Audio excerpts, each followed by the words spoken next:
Dans cette vidéo, on va voir un résumé du cours Finance des affaires. Ce résumé-là va commencer à partir des ratios, l'analyse par les ratios. Et par là, nous allons voir les différents types de ratios, comme le ratio d'endettement, le ratio de liquidité, le ratio de solvabilité et le ratio de rentabilité qui est divisé en deux parties, le ratio de rentabilité économique, ratio de rentabilité financière. Maintenant, l'analyse par les ratios, elle permet de répondre à 5 questions. C'est l'entreprise a-t-elle solvable? Le ratio de solvabilité. La structure financière de l'entreprise est-elle équilibrée? Ratio d'endettement. L'entreprise est-elle gérée efficacement? Ratio de gestion. L'entreprise est-elle rentable? Ratio de rentabilité. Et enfin, quels sont les points forts et les points faibles de l'entreprise? On va commencer d'abord avec le ratio de liquidité. Le ratio de liquidité se divise en 3 catégories. Ratio de liquidité immédiate, ratio de liquidité courante et ratio de liquidité générale. Lorsqu'on parle de ratio de liquidité, on voit là-dedans la capacité de l'entreprise à payer ses factures à court terme, à moyen terme et à long terme. Les ratios d'autonomie mesurent le niveau de risque de la structure financière de l'entreprise. Les ratios de rentabilité mesurent la rentabilité économique, financière et assurer la couverture d'autres entreprises. Et les ratios de solvabilité déterminent les recours dont dispose l'entreprise pour être capable de gérer efficacement et d'assumer ses dettes. Le ratio de solvabilité nous permet de voir la capacité de l'entreprise à faire face à ses dettes, ses engagements. Okay? Les ratios de liquidité se divisent en 3 catégories. La liquidité immédiate, la liquidité courante et la liquidité générale.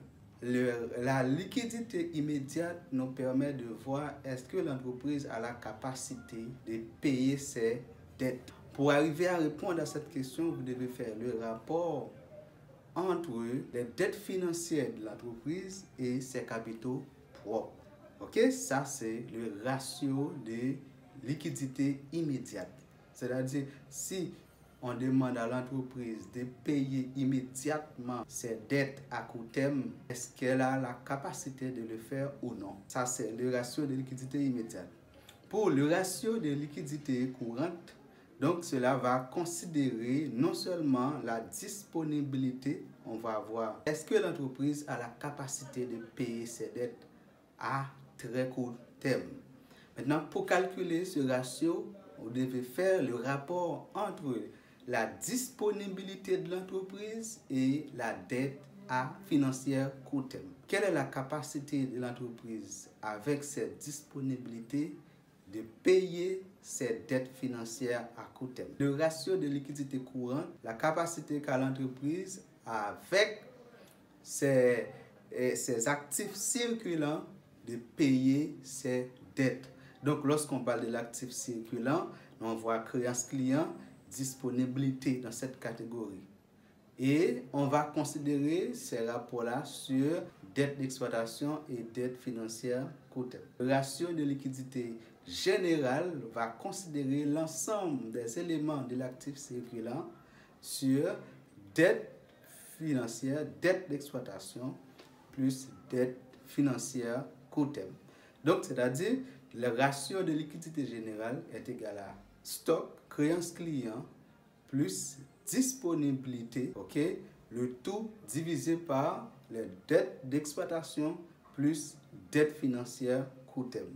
Parce qu'on Pour parler de liquidité, c'est la capacité de rembourser, de payer ses dettes à court terme.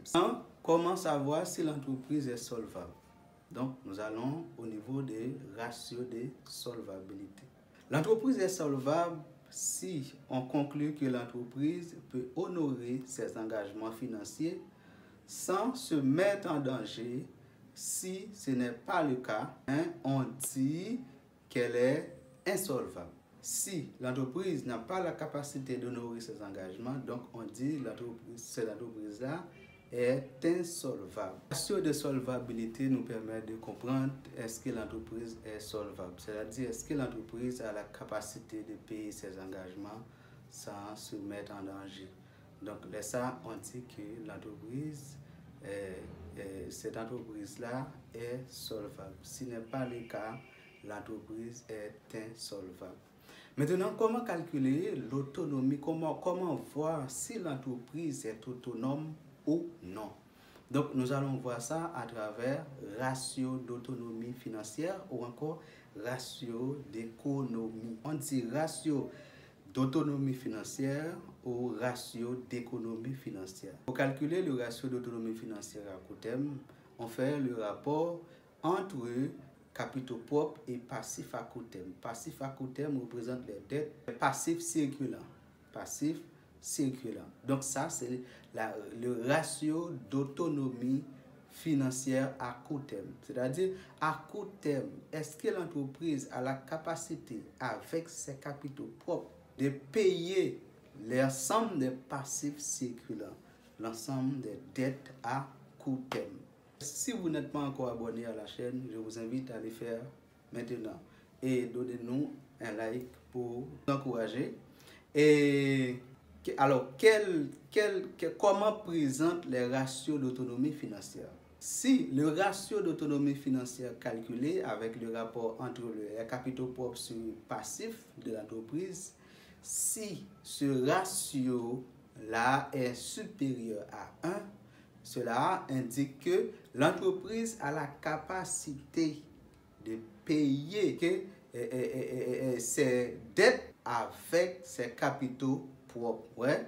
L'entreprise a la capacité de payer ses dettes avec ses capitaux propres. Et dans le cas contraire, si le ratio d'endettement est inférieur à 1, cela explique que l'entreprise n'a pas la capacité avec ses capitaux propres de payer ses dettes ou de payer ses engagements. Maintenant, nous allons voir les ratios de rentabilité, la capacité des capitaux investis à dégager un certain niveau de profit. Le ratio peut s'apprécier de trois manières. Les ratios de rentabilité surtout. D'abord, la rentabilité de l'activité économique ou bien ratio de rentabilité de vente, la rentabilité économique ou la rentabilité de l'actif. Et on a la rentabilité financière ou rentabilité des capitaux propres. Qu'on fait pour calculer la rentabilité des capitaux engagés et la rentabilité des capitaux propres. On dit rentabilité des capitaux engagés pour rentabilité des capitaux engagés, la rentabilité des capitaux engagés ou la rentabilité économique. La rentabilité des capitaux propres ou la rentabilité financière. Comment calculer ces deux ratios-là? Pour déterminer la rentabilité des capitaux engagés, on fait le rapport entre le résultat d'exploitation ou encore on peut dire le résultat avant impôt sur le capitaux. Capitaux engagés, c'est l'ensemble des immobilisations de l'entreprise. Et pour la rentabilité des capitaux propres, cette fois-ci, on considère le bénéfice net, c'est-à-dire le bénéfice après impôt sur les capitaux propres. Nous allons utiliser un exercice. On considère le bilan de cette entreprise, de la société Z, au 31 décembre 2004. Voici les éléments de l'actif et les éléments de passif. Maintenant, le compte des résultats de l'exercice est estimé à L'ensemble des transactions là, c'est vente, achat des marchandises, loyer, etc., etc. Comment utiliser ces éléments-là, comment utiliser ces informations-là pour calculer soit la rentabilité économique ou la rentabilité financière de l'entreprise. Maintenant, ici, on considère pour calculer la rentabilité des capitaux engagés ou la rentabilité économique, d'abord, on doit avoir le résultat, le résultat d'exploitation, sur l'ensemble des capitaux engagés. On peut déterminer le capitaux engagé, c'est-à-dire les immobilisations, plus le besoin en fonds de roulement en actif, et au passif, on a les capitaux propres et l'endettement net. Cela nous donne le capitaux engagé. C'est-à-dire, on peut calculer le capitaux engagé tout simplement en considérant tout simplement les immobilisations au niveau de l'actif, les immobilisations au niveau de l'actif. Les dettes, on fait traverser les dettes d'exploitation en actif et la trésorerie de l'entreprise au passif. Cela va nous donner l'endettement net. C'est-à-dire, avec cet exercice-là, on peut calculer la rentabilité des capitaux engagés pour cette entreprise-là. D'abord, pour calculer le besoin en fonds de roulement, on doit faire stock plus créance client moins dette d'exploitation. Maintenant, et la trésorerie, qui c'est la disponibilité de l'entreprise en actif, va traverser au passif pour nous donner l'endettement net. C'est-à-dire, c'est utiliser les informations-là pour répondre à la question. Et si on vous demande de calculer la rentabilité des capitaux engagés? Donc, là, on va voir tout simplement le résultat avant impôt. Alors, la rentabilité des capitaux propres. Si on vous demande de calculer la rentabilité des capitaux propres, on va voir le résultat après impôt sur l'ensemble des capitaux propres de l'entreprise. La deuxième partie de la vidéo va nous permettre de comprendre le marché boursier. Le marché boursier, c'est le marché sur lequel on vend les actions et les obligations. Maintenant, et on va voir comment calculer le prix d'une obligation dépendamment d'un taux de coupon et d'un taux de rentabilité exigé par le financeur. Nous allons voir ça à travers un exercice, qui va nous permettre de bien comprendre les éléments ici. Que dit l'exercice? On a ici un exercice qui dit que une obligation AC de 1 500 $ avec ses coupons trimestriels et le remboursement devrait effectuer le 1er septembre 2003. Elle est achetée le 1er mars 1998 pour un rendement de 12% capitalisé semestriellement. Quelle est la valeur de cette obligation? Quelle est sa valeur? La valeur, c'est-à-dire quel est le prix de l'obligation à cette date. C'est-à-dire, nous voulons parler aussi aux dates du 1er mars 1998. Le taux de coupon est de 10% payable trimestriellement. Et si le taux de rendement passe à 13% trimestriellement, quel est le prix de cette obligation? Et enfin, comment peut-on conclure dans les deux cas? Maintenant, pour répondre à cette question-là, nous allons tout simplement poser la formule pour calculer le prix d'une obligation. La formule, la valeur actuelle de l'ensemble des coupons, 1 plus I exposant moins N sur I, plus la valeur actuelle de la valeur de rachat, plus valeur de rachat, ce qu'on appelle R, on veut dire ici, est facteur de 1 plus I exposant moins N. Ça, c'est pour calculer le prix de l'obligation. Bon, vous devez calculer le coupon de l'obligation et ensuite pour calculer le prix de cette obligation. Donc, à noter que le prix, la valeur nominale de l'obligation en date du 1er mars 1998 est estimé à 1 500 $. OK? Et le taux de rendement exigé, OK, est de 12%. Le taux de rendement exigé, oui, est de 12%, égal à 12% capitalisé semestriellement. Calculer le prix de cette obligation. Nous allons calculer le prix de cette obligation au taux de 10%. Le prix de l'obligation au taux de 10% payable semestriellement. Alors on dit trimestriel. Non, c'est semestriellement. Au lieu de trimestriel, c'est semestriellement. OK? Semestriellement. Payable semestriellement, c'est pas trimestriel, c'est semestriel. Maintenant, d'abord, calculons le coupon de l'obligation. Le coupon de l'obligation, c'est le produit de la valeur nominale de cette obligation à multiplier par le taux du coupon. Ici, le coupon de cette obligation est égal à la valeur de l'obligation, c'est 1500, à multiplier par le taux du coupon. Et on dit, si le taux du coupon est de 10%, le taux du coupon est de 10%, dit à multiplier par 0,1. Et cela nous donne 150 $. Ça, c'est la valeur du coupon. À noter que la valeur nominale de cette obligation, ici, est égale à 1500. Comment calculer le prix de cette obligation? Maintenant, nous allons voir, pour calculer le prix de cette obligation, on va utiliser cette formule.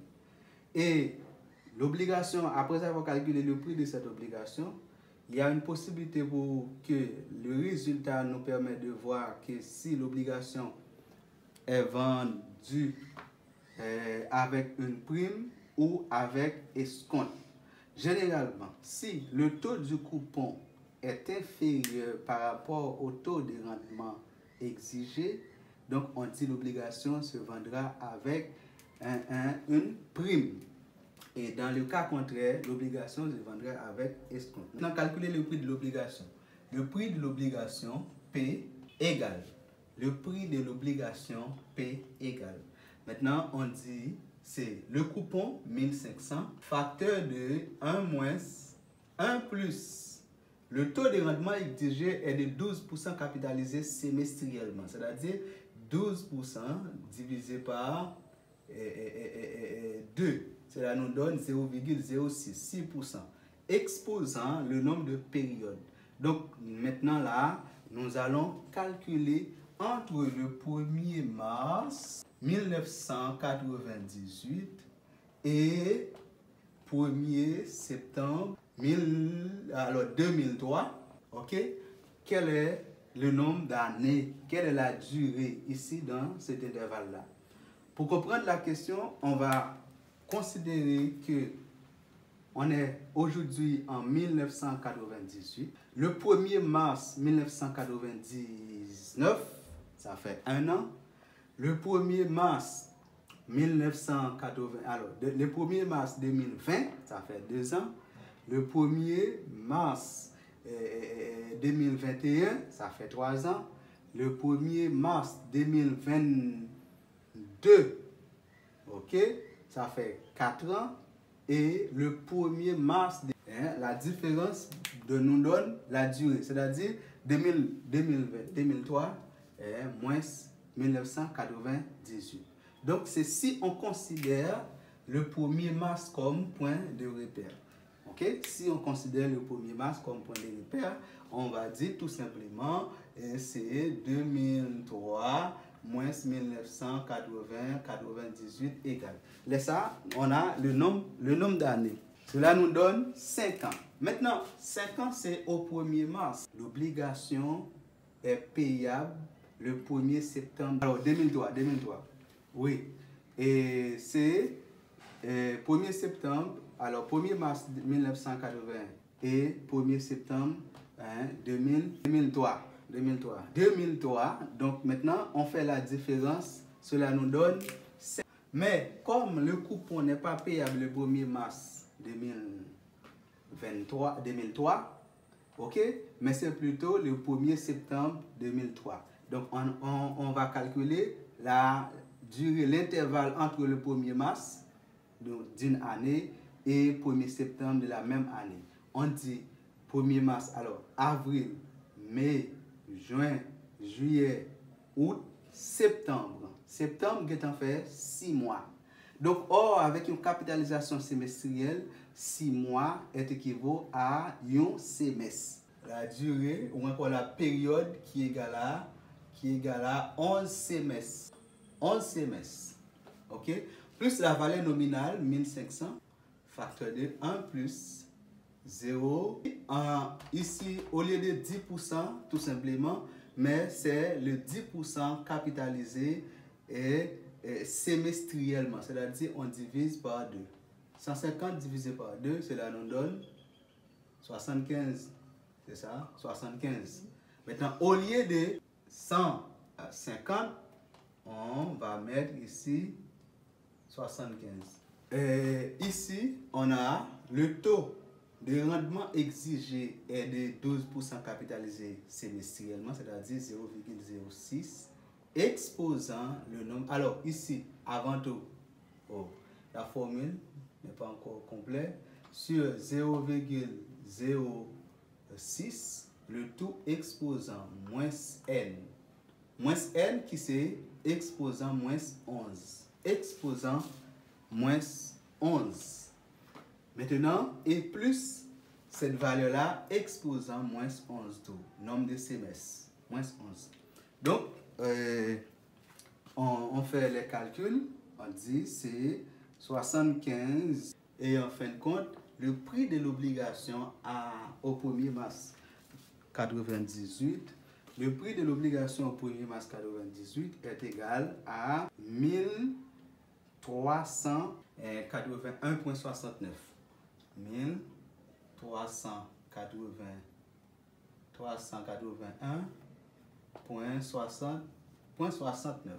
381,69.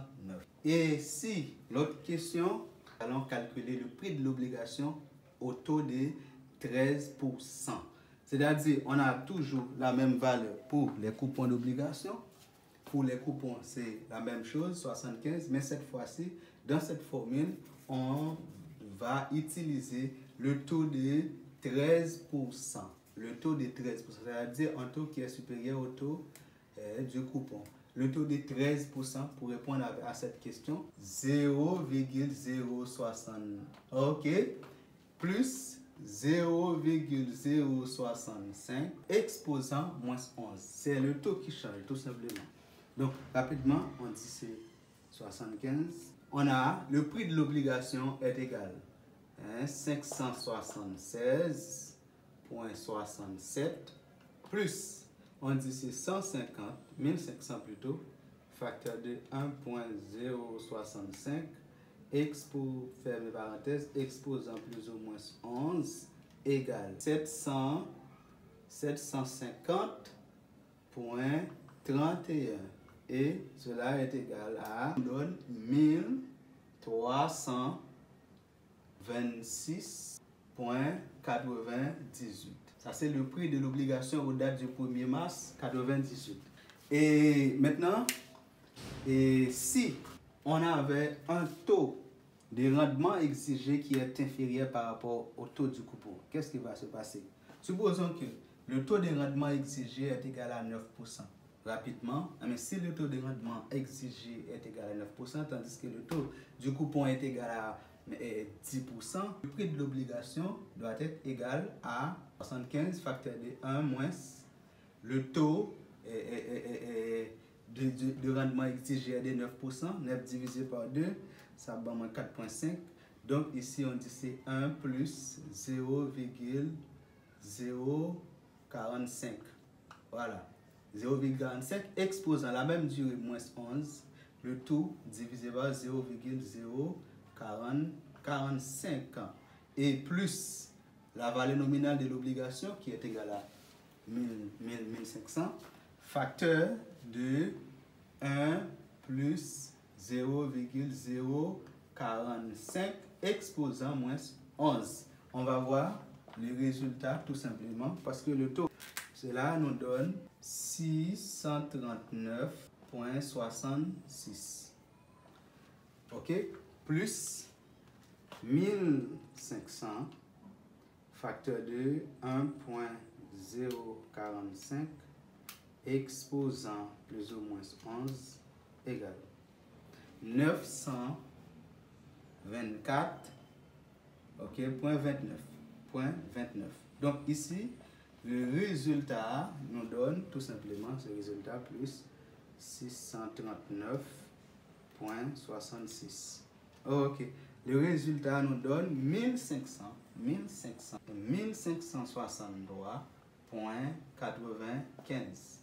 Donc ici, là, on voit tout simplement que le prix de l'obligation est supérieur par rapport à la valeur nominale de l'obligation. Là, l'obligation se vendra avec un escompte. OK. Comment calculer la rentabilité d'un investissement? À travers cet exercice-là, on va voir ça. Et comment calculer le délai de récupération de l'investissement à travers cet exercice-là. OK? Le délai de récupération de l'investissement.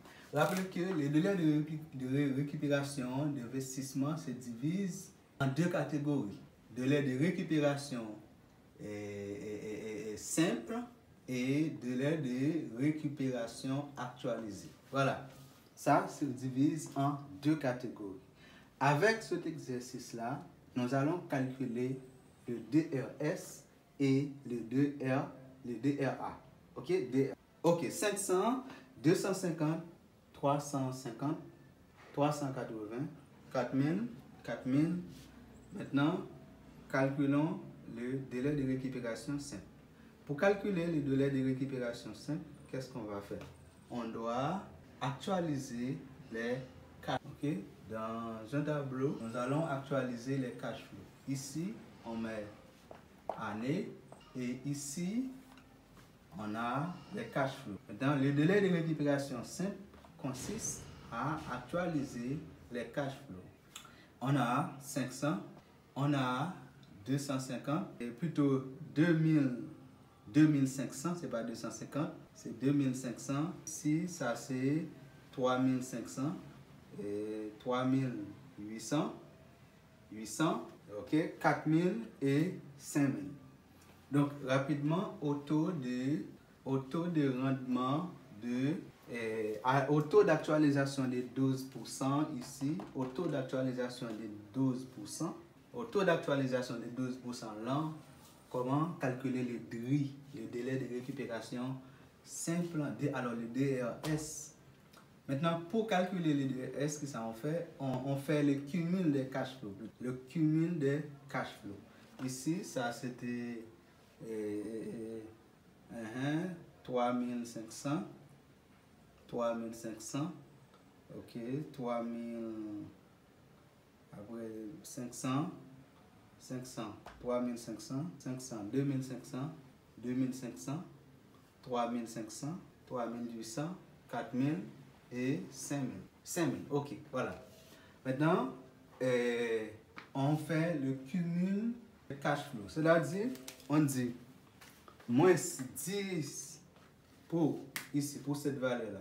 Ok, moins 10 500, moins 9 500. Ok, on dit c'est 2500 moins 9 500 égale. Cela est égal à moins 7000. Ici, on dit c'est 3500 moins 3500.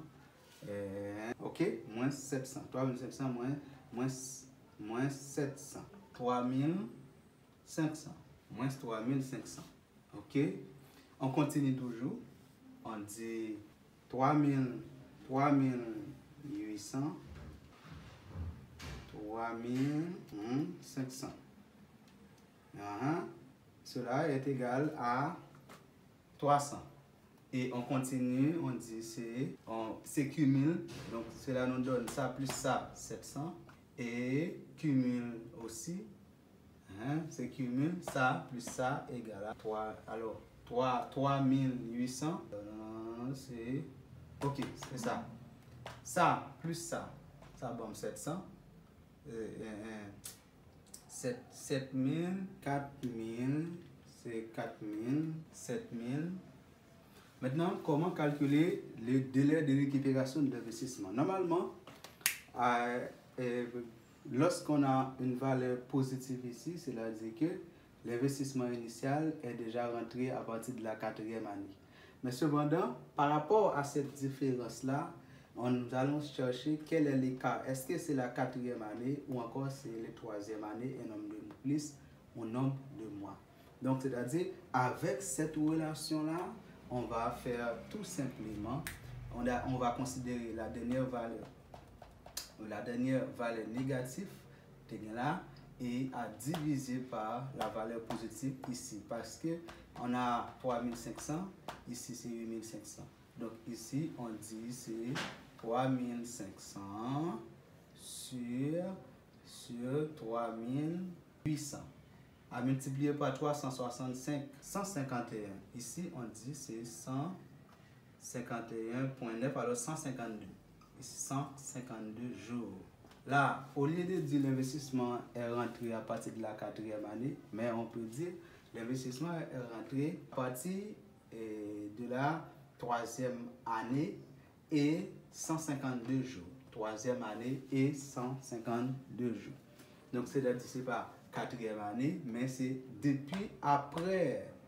Alors, on veut dire tout simplement, pour calculer la valeur ici, depuis après cette valeur-là, par rapport avec cette valeur-là, on dit c'est à partir de cette période. Maintenant, 3 ans, ici, c'est ça, je fais pour trouver l'écart. Mais l'écart nous donne 2 ans. 2 ans, l'écart nous donne 2 ans. Hein, l'écart nous donne 2 ans et 152 jours.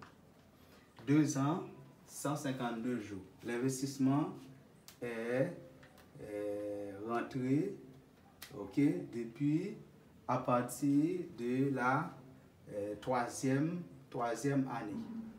Ok, ici 3e année. Oui, 3e année, c'est pas 2e année. 3e année, 3 ans. 3 ans et 152 jours. C'est pas 4 ans, c'est 3 ans et 152 jours. Pour finir, nous allons calculer le DRI actualisé. Ok? Nous allons calculer maintenant le DRI actualisé. Maintenant, pour calculer le DRI actualisé. Ok? Ça, année 0, 1, 2, 3, 4, 5 et 6. Ok, maintenant, ça c'est les cash flow. Les cash flow, ici, on a moins 10 000 et on a 5 000, ça alors 500, et on a 2500, on a 3500, 3800. C'est 3800 ici. 3800, ok. 3800. Donc, pour calculer le délai de récupération actualisé, nous allons actualiser les cash flows, puis faire le cumul de ces cash flows-là. Maintenant, d'abord, qu'est-ce qu'on fait? On dit cash flow, actualiser cash flow d'abord. Ok. Pour actualiser cash flow, on dit c'est moins 10 000. La valeur actuelle de 5 000, comme le taux de rendement est de 12%, 500 divisé par 12%, divisé par 1 plus combien? C'est 1,12. 400, cela nous donne 446,4. On fait la même chose, 2500 divisé par 1 point. Ça nous donne 1992,9. On fait la même chose. 3500 divisé par 1,12 exposant 491,2. Rapidement, 3800 à divisé par 1,12 exposant. Ok, cela nous donne 414,9. Ok, et on dit c'est 4000 divisé par 1,12 divisé 4000 divisé par 1,12 exposant 5. Et 2000, cela nous donne divisé par 1,12, 4000 divisé par 1,12 exposant 5. 2000, ok, cela nous donne, c'est pas trompé, parce que m'actualiser 3000, 2000, alors ici on a 2269,7. 2533,15. 2533,15. Maintenant, pour calculer le degré actualisé des DRA, donc on va faire le cumul. On actualise les cash flow actualisé. Maintenant, on fait le cumul cash flow actualisé. Cumul cash flow actualisé. Donc, c'est-à-dire, pour faire le cumul, qu'est-ce qu'on va faire? On dit tout simplement, c'est 10 000. Alors, c'est 4400.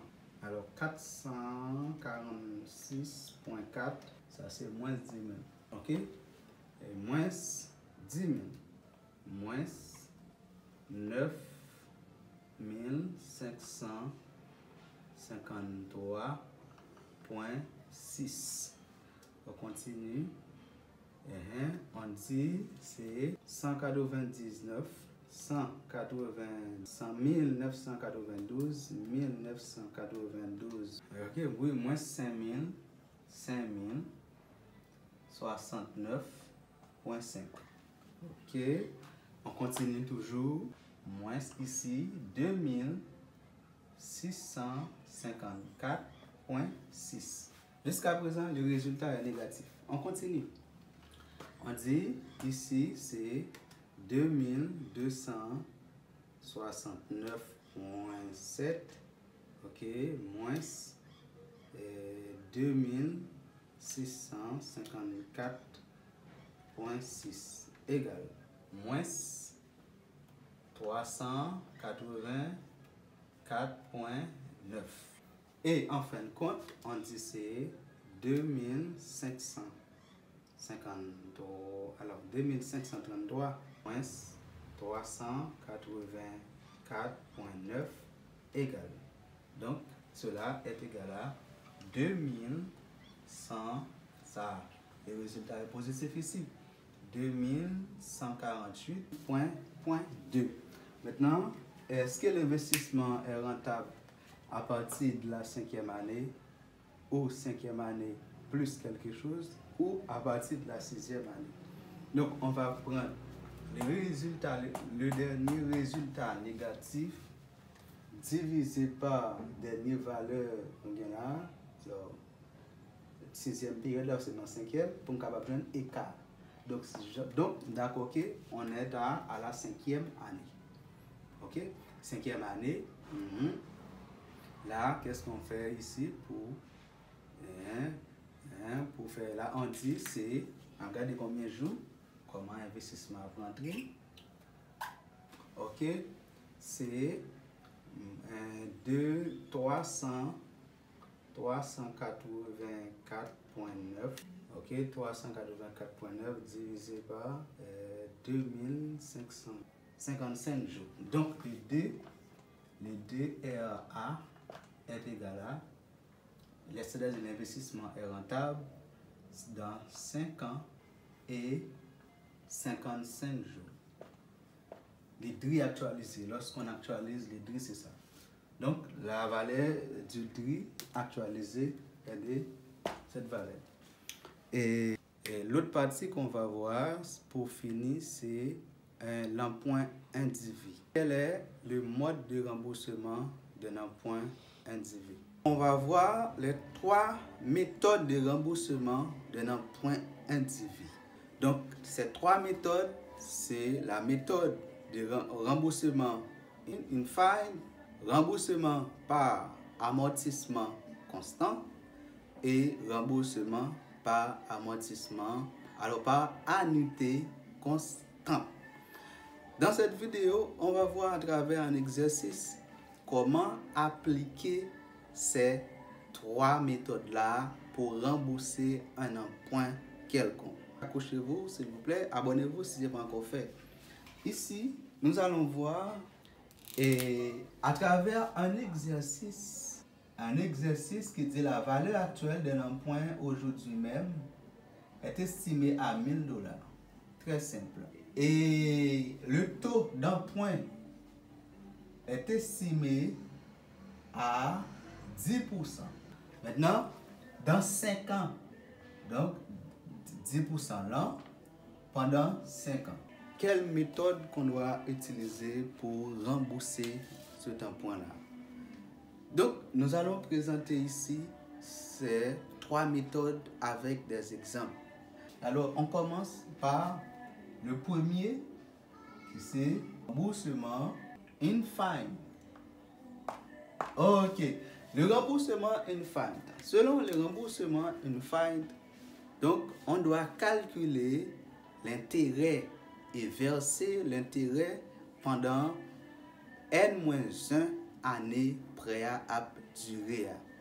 Et à la fin de la dernière année, vous devez non seulement verser l'intérêt et rembourser au complet la somme empruntée. C'est ça la méthode in fine.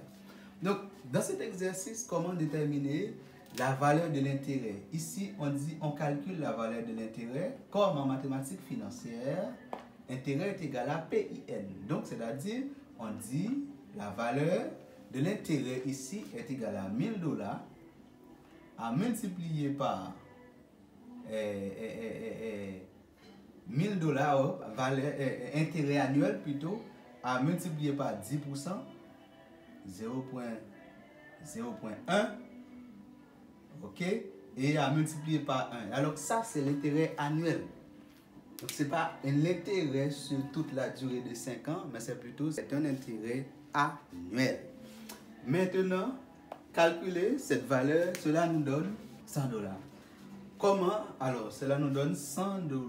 100 $, voilà.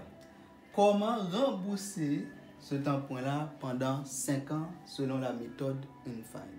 Selon la méthode in fine, on commence par essayer de graduer, ok, les intervalles 1, 2, 3, 4, 5. Ok, pendant 5 ans. 1, 2, 3, 4, 5. Ici, jusque-là, ça va. Ici, ça, c'est l'échéance totale. Ok, ça, c'est l'échéance totale. Ici, on est au temps 0. 1, 2, 3, 4 et 5.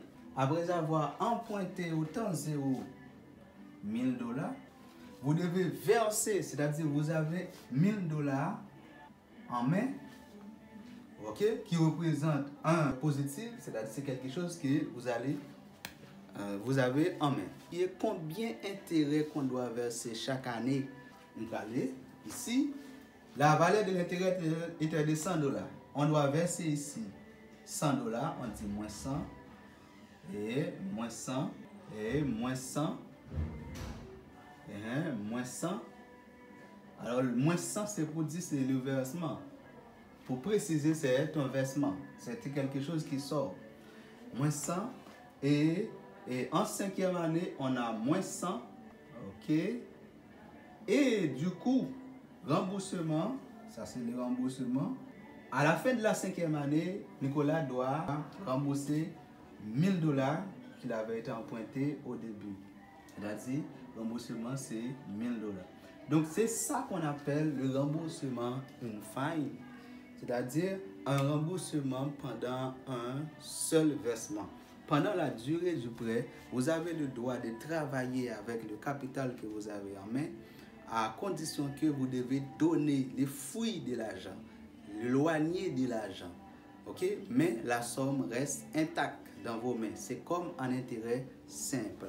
Maintenant, et à la fin de la dernière année de la durée du prêt, vous devez rembourser la totalité du prêt après avoir versé les intérêts de cette année. Nous allons voir une autre méthode qui c'est la méthode d'amortissement, remboursement par amortissement constant. Remboursement par amortissement constant. Par amortissement constant, vous devez amortir la dette chaque année d'un montant égal. Amortir la dette chaque année d'un montant égal. Et sans oublier les intérêts. Les intérêts doivent ajouter sur la valeur du remboursement pour avoir l'idée du versement effectué annuellement. On fait la même chose. Ici, on dit 1, 2, 3, 4, 5. Ok, ici on est 0, 1, 2, 3, 4, 5. Alors ça, c'est la méthode de l'amortissement constant. Et maintenant, ici, on a $1000 au temps 0.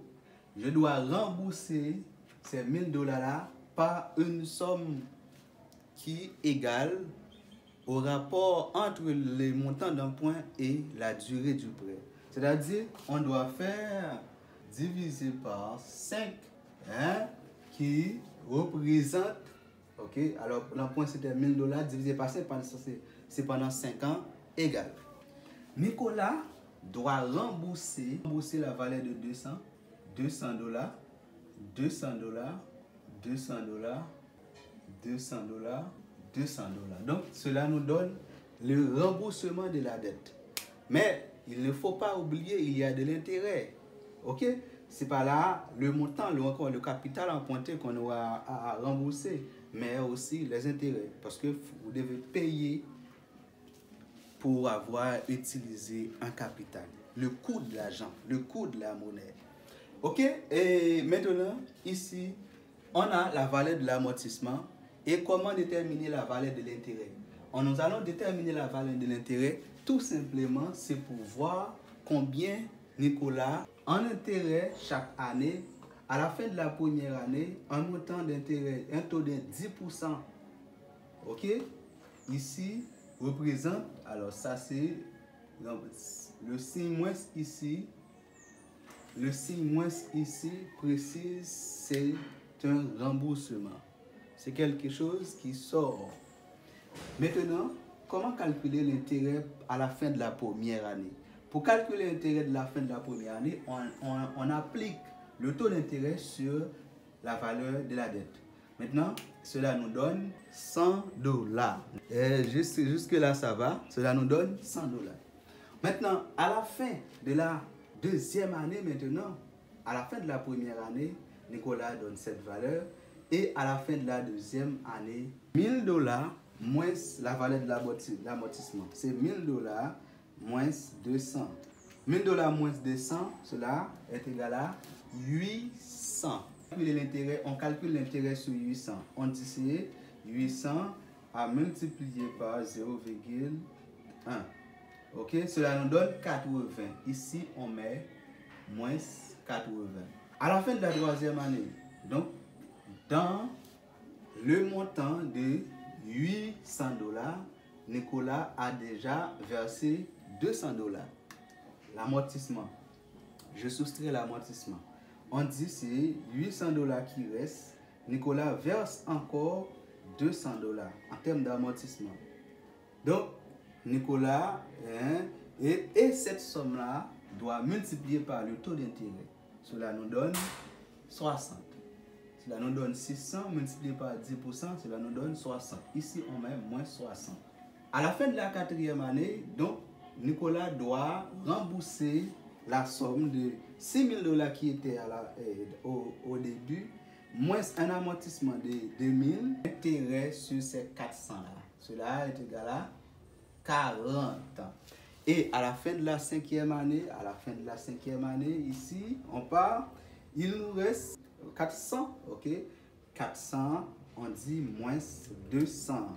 Cela nous donne 200. Donc, on applique l'intérêt sur cette valeur-là. 10% de 200, cela nous donne 20. Pendant chaque année, pour rembourser le prêt totalement pendant 5 ans, Nicolas doit verser ici 100 plus ça, moins 300 dollars. 200 plus 100, cela nous donne 300 dollars. Et comme Nicolas a amorti la dette de 200, il doit rembourser au total intérêt plus amortissement. C'est le versement total que Nicolas doit faire. Intérêt plus amortissement. Donc on dit que c'est 200 plus 80. Cela nous donne 280. Ok? À partir de la 3e année, Nicolas bail en 260. 260. Et à partir de la 5e année, on fait la somme. Cela nous donne 240. Et en fin de compte, à la fin de la 5e année, ça c'est à la fin de la 4e année, à la fin de la 5e année ici, qu'est-ce qui reste? On fait la somme de 200 plus, cela nous donne 220. Cela nous donne 220. Donc c'est-à-dire, pour acquitter la dette pendant 5 ans, la dette de 1000 dollars, Nicolas doit verser, selon la méthode de l'amortissement constant, la somme de 300 pour la première année, 280, troisième année, 260, 240 et 220 dollars.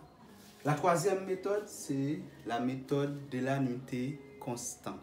Pour rembourser en un point selon la méthode de l'annuité constante, vous devez calculer la valeur de l'annuité pendant chacune des années.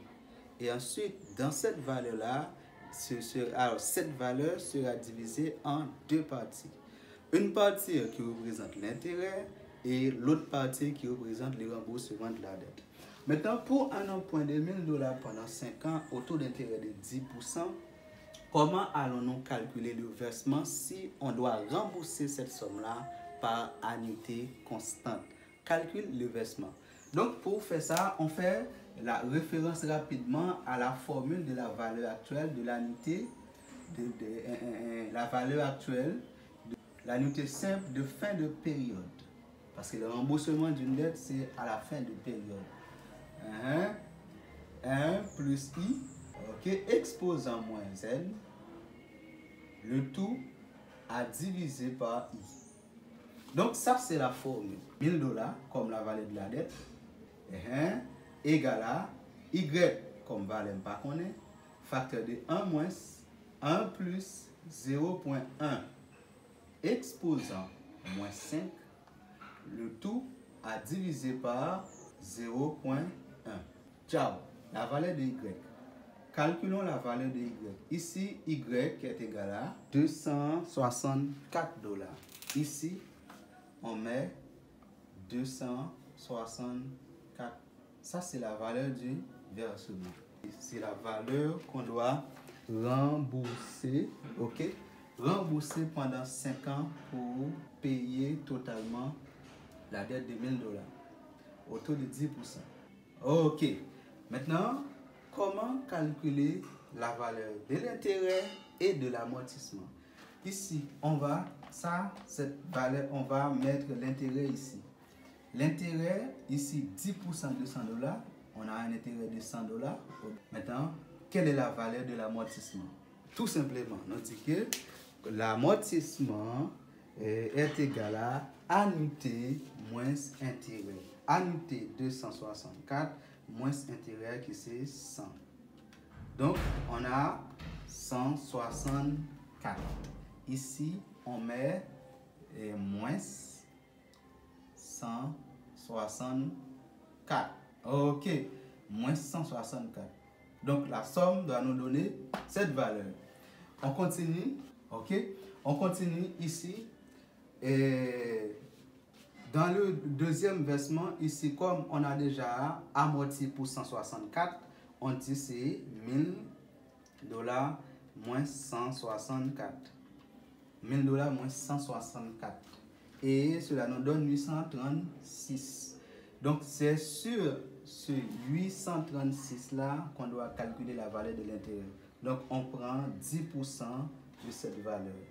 Cela nous donne 83,6. Ici, je mets 83,6.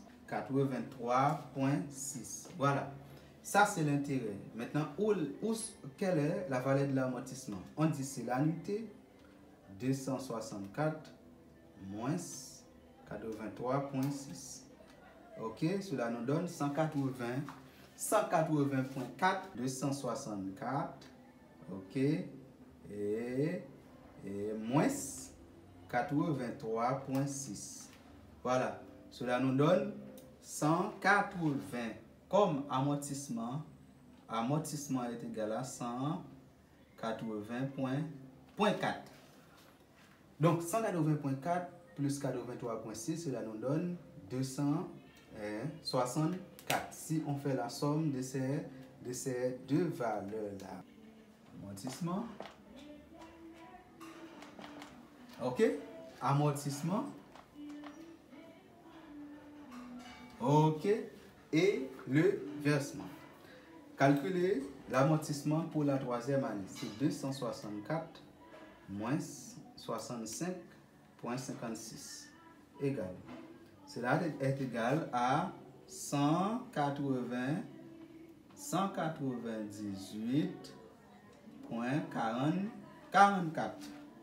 Donc on dit de 1000 dollars, on verse 164 dollars, on verse 180,4 dollars et on verse 198,44 dollars. Ici, il nous reste la dette, ici revient à 457. La dette, c'est 400. Ok, la dette est égale à 457. Donc, sur ces 457 là, on doit calculer la valeur de l'intérêt. 10% de cette somme. Cela nous donne intérêt est égal à 45,7. Le montant de l'intérêt. Maintenant, et calculer la valeur de l'amortissement. Pour calculer la valeur de l'amortissement, on dit l'amortissement doit être égal à le versement. Ok, ça c'est des valeurs représentent des 6 moins. Le versement, l'amortissement, le versement qui c'est 264. Ok, moins 45,7 égal. Cela nous donne la valeur de l'amortissement est égale à 218,3. 218,3. Maintenant, et en fin de compte, calculer la valeur de l'intérêt à la fin de la 5e année. Pour calculer la valeur de l'intérêt à la fin de la 5e année, on doit rechercher la valeur de la dette à la fin de la 5e année. La valeur de la dette, c'est 1000 dollars, c'est moins 164 dollars, moins 180,4 dollars, moins 198,44 dollars et moins 218,3 dollars. La valeur de la dette, il reste 238. Ici, on va, ici 180 après 18, 19, combien? 218. Ok, ici, on calcule la valeur de l'intérêt pour la 5e année. On prend pour 10% de cette somme. 10% de la valeur de la dette à la fin de la 5e année. Donc, cela nous donne 10% de 238,86. Cela nous donne 23,88.